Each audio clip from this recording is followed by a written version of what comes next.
There is a $2 piece of polyethylene mesh that pulls clean drinking water directly out of the air. It requires no electricity, no filters, no plumbing, and no municipal connection. It produces up to 9 liters of water per day from a single square meter of material, running 24 hours a day on nothing but wind and humidity. The conventional alternative is bottled water, delivered to your home or hauled from a store at $1.50 to $3 per gallon, week after week, year after year, for the rest of your life. The industry that buried this is the $349 billion global bottled water industry, an empire built on the principle that you must pay repeatedly for the most abundant substance on the surface of the earth. They buried it because mesh cannot be patented. Polyethylene shade netting is a generic commodity manufactured by dozens of factories worldwide and available to any human being for as little as 12 cents per square meter. There is no licensing fee. There is no proprietary formula. There is no recurring revenue in a piece of plastic that collects free water from the atmosphere for a decade without replacement. This is the story of the fog net that the bottled water industry prayed you would never find. Welcome to Forbidden Camping. If these stories matter to you, hit subscribe and the bell. This is where we dig up what the industry buried. Now let me take you back to where this formula was born. The year was 1901, and the place was the western coast of South Africa, where British colonial surveyors noticed something that local inhabitants had known for centuries. In the Namib Desert, one of the driest landscapes on the planet, receiving fewer than 2 centimeters of rainfall per year, entire ecosystems thrived on water that appeared from nowhere. Beetles raised their backs into the fog that rolled in from the cold Atlantic current each morning, channeling droplets along hydrophilic ridges on their shells directly into their mouths. Redwood forests along the California coast survived on limited rainfall because fog condensed on their needles and dripped into their root systems. Nature had solved the drinking water problem millions of years before humanity ever drilled a well. The science was documented as early as 1901 by German naturalists stationed in what is now Namibia, who recorded the behavior of the Stenocara beetle and its ability to harvest atmospheric moisture using alternating water-attracting and water-repelling surfaces on its exoskeleton. The knowledge sat in entomological journals for decades. Nobody pursued it at scale. Nobody needed to because water infrastructure in the developed world was expanding rapidly and municipal systems were the dominant paradigm. Then, in 1969, a South African military installation changed everything. The South African Air Force needed a water source for a remote base in a fog-prone coastal zone. Engineers erected 2 mesh fences, each measuring 100 square meters. Over a 14-month study, those 2 simple structures produced an average of 11 liters of clean water per day. The water met potable standards. The technology required no electricity. The cost per liter was virtually zero after the initial construction. The study was published. The results were real. And then nothing happened. It took nearly 2 more decades before a Chilean physics professor, observing native flora and fauna in the Atacama Desert in the 1950s, began local experiments with nets. That work sat dormant until 1985, when 3 Chilean institutions submitted a proposal to the International Development Research Center in Canada. Dr. Robert Schemenauer, an atmospheric scientist with Environment Canada, evaluated the proposal and saw its potential immediately. By 1987, the Proof of Technology project was underway on El Tofo Mountain in northern Chile, a collaboration between Environment Canada, the Pontifical Catholic University of Chile under Professor Pilar Caraceda, and the Chilean National Forestry Corporation known as CONAF. 50 large fog collectors were erected on the ridge. They worked. By 1992, a 7-kilometer buried pipeline carried fog water from the mountaintop directly into the homes of Chungungo, a fishing village of 300 people in the Atacama Desert that had previously relied on expensive truck deliveries of water stored in old oil drums. 100 fog collectors produced an average of 15,000 liters of potable water every single day, with peak production exceeding 100,000 liters per day. Running water flowed from taps in over 100 homes for the first time in the village's history. The technology was cheap to build, easy to maintain, required no power, and produced water that met World Health Organization drinking water standards. Then came the suppression. By 2002, only 9 of the original collectors remained functional. By 2003, they were all gone. The village returned to expensive truck deliveries. The official narrative blamed community neglect and local politics, but the deeper story reveals that municipal politicians in the larger jurisdiction of La Higuera began lobbying for a conventional pipeline from the Los Chorros River 20 kilometers away, dismissing fog water as unreliable and insufficient. The cheap, decentralized, community-owned water source was replaced by dependency on centralized infrastructure controlled by authorities and funded by public debt. The pattern is unmistakable. A technology that liberates people from recurring payments is a technology that threatens the institutions built on those payments. This happened in the 1990s. The financial motive was clear, and the knowledge was systematically deprioritized in favor of systems that required ongoing public expenditure and private profit. Now, before I continue, I need to stop and tell you something important. Everything I am sharing with you today is part of a larger collection we have been building for months. It is called the Forbidden Camping Vault, and it contains the methods, formulas, and blueprints that were engineered out of public knowledge. Inside the vault, you will find a guide on the 89-cent termite barrier that a pest control franchise charges $1,200 to replicate using the same active ingredient at 40 times the markup. You will find the World War II era wood preservative that the EPA never banned, but that the chemical coating industry quietly stopped mentioning once their synthetic alternatives hit the market. There is a step-by-step method for restoring yellowed headlights using a pharmacy-grade compound that costs $1.10 and outperforms every $29.99 kit sold at auto parts stores. You will find the suppressed military specification for waterproofing canvas and leather that was classified not for national security, but because the commercial outdoor gear industry could not compete with a formula that cost 11 cents per application and lasted 5 years. There's a full breakdown of the Depression-era concrete patch recipe that bonds to old foundations without the polymer additives that modern repair products use to ensure the patch cracks again within 18 months. You will find the banned in 3 states rainwater collection method that utility companies fought in state legislatures throughout the 2000s and 10s. And there is a guide to building the exact fog water collector I am describing today, with a materials list, a sourcing directory, and yield calculations for every climate zone in North America. Over 10 guides in one place. No filler, straight to the point. The link is in the description right below this video. But stay right here, because the science behind this is about to change how you see everything. The reason a $2 piece of mesh pulls water from the air is not magic. It is physics. Fog is not merely humidity or haze. Fog is a ground-level cloud composed of liquid water droplets suspended in the atmosphere, each droplet measuring between 1 and 40 micrometers in diameter. Every cubic meter of fog contains between 0.05 and 1.0 grams of liquid water.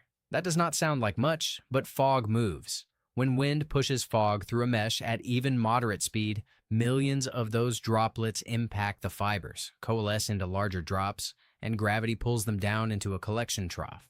The process is called inertial impaction. The droplets are too small to fall as rain, but they are large enough to stick to a fiber that is 1 millimeter wide. A double layer of 35% shade coefficient racial mesh, the international standard used by FogQuest and researchers in 35 countries across 5 continents, creates the optimal balance between aerodynamic transparency and droplet capture.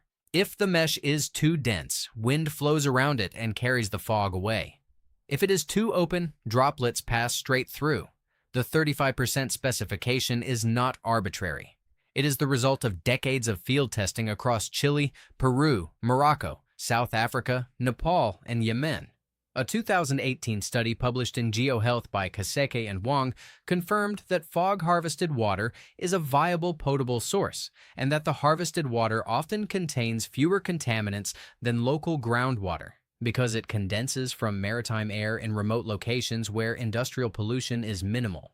A 2023 study published in NPJ Clean Water demonstrated that advanced mesh designs modeled on biomimetic principles increased fog collection efficiency by up to 500% compared to the original racial nets deployed in Chile in the late 1980s. University of Sydney researchers Chiara Nato, Stuart Thickett, and Andrew Harris developed a synthetic surface combining hydrophilic and hydrophobic polymer layers that collected up to 10 liters of water per square meter per hour under laboratory conditions.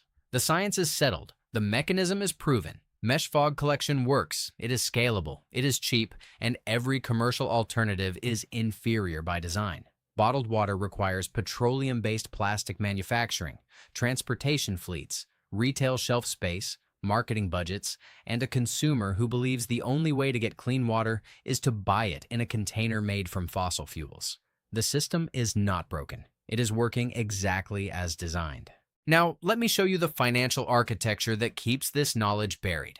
The global bottled water market was valued at $349 billion in 2024. It is projected to exceed $500 billion by 2030. The dominant players are Nestle, PepsiCo, and the Coca-Cola Company. PepsiCo's Aquafina brand and Coca-Cola's Dasani brand are both purified municipal tap water, repackaged in plastic, and sold at markups exceeding 4,000% over the cost of the source water. The average American household spends between $300 and $600 per year on bottled water. That is $6,000 to $12,000 per decade for a substance that falls from the sky and floats through the air. The reapplication cycle is the foundation of this empire. You drink the water, the bottle is empty. You buy another bottle. The water is consumed again. You return to the store. This is not a product. It is a subscription that you never signed up for, but cannot seem to cancel. You cannot build a subscription economy around a permanent fix. A fog collector does not need refilling. It does not need a filter change. It does not expire on a shelf. It sits in your yard and produces water every time the humidity rises above a dew point threshold, which in most of the continental United States occurs more than 150 nights per year. The $0.12 per square meter rational mesh that fog researchers use worldwide is not sold at your local hardware store. It is not marketed to homeowners. It is classified as agricultural shade netting and buried in industrial supply catalogs between greenhouse film and livestock fencing. You will not find it at Home Depot or Lowe's because those retailers generate revenue from water filtration systems, replacement cartridges, and bottled water displays placed strategically at the checkout lane. The raw ingredient is publicly available. Anyone can order it. But the distribution system is designed to make sure you never think to look for it. Marketing dominance and algorithm suppression of simple solutions ensure that when you search for clean drinking water, you find products to buy, not methods to build. If this information is reaching you for the first time, share this video with one other person right now. Hit the like button so the algorithm shows this to someone who needs it, instead of burying it under another ad for a water delivery service. Subscribe if you have not already, because every subscriber tells the platform that this content matters. Here is exactly how to build a fog water collector for your property. You will need a piece of 35% shade coefficient rational polyethylene mesh. Order it from an agricultural supply warehouse or directly from an industrial netting distributor. A 1 square meter section costs approximately 15 cents to 35 cents, depending on the supplier.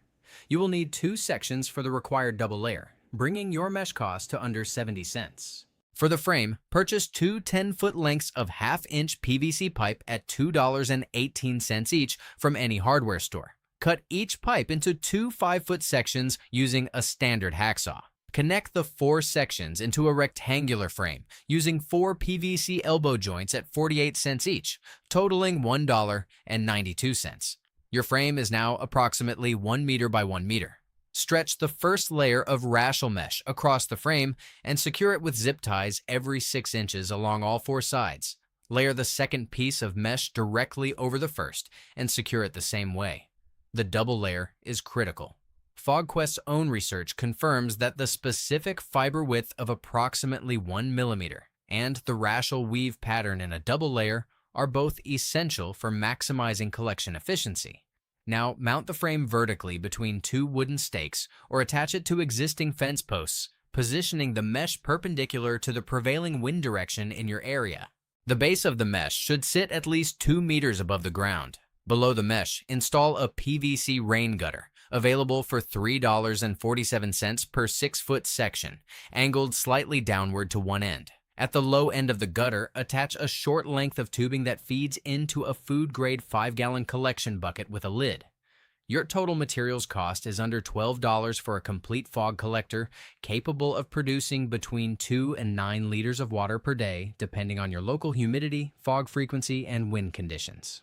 One critical safety warning. If you are building a larger array of collectors on an elevated site, be aware that wooden support poles and guy wires create a significant hazard during electrical storms.